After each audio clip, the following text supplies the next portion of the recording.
Hi guys, welcome to Palace to the Core. My name is Stephen Dawes. Thank you for joining me. Don't forget to subscribe for the latest Crystal Palace news, views and reviews.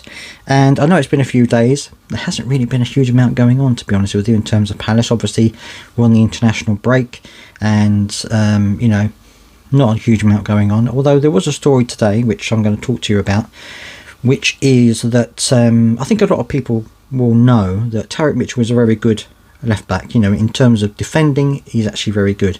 In terms of going forward, however, he sometimes is a little bit lacking, and this has led to the rumour that Crystal Palace may be interested in securing Ben Chilwell's services from Chelsea.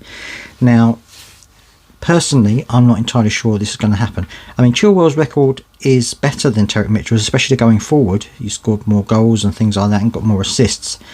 But I think the amount of money they're going to want for him, which is rumoured to be around 60 million, is going to be well out of our price range. However, it could be, it could not be if they do sell Eze. Now there is a chance that clubs will come in for Eze, although one former scout said that he doesn't think that clubs will be willing to pay the 68 million or something like that. I think he has as a release clause, or 63 million, something like that. He thinks that clubs are not going to want to pay more than, say, 60 million for him.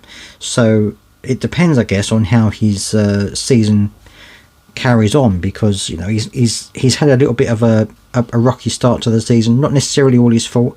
You know, he's been marked very heavily and things like that. So I think that depending on how he now performs for the rest of the season will depend on how much teams are willing to pay for him. So it could be that if they do let Eberechi Eze go, then they will have the funds to buy Ben Chilwell. But will that be a good thing? Because they're going to want someone to replace Eze, and if they spend all of that money on Chilwell, then it could mean that they might be struggling a little bit to find an Eze replacement. Now, of course, it all depends on what happens with Franca, and I'm not holding out much hope for him. I think that he's one of those injury-prone players that may well never play regularly for us, which is going to be a shame, because I think he could be a really good talent.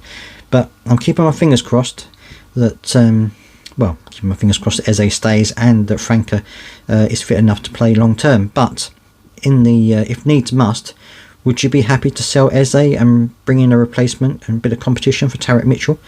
Or do you think that we should be aiming for someone different from Ben Chilwell? Let me know down in your comments section what you think, and I will see you next time.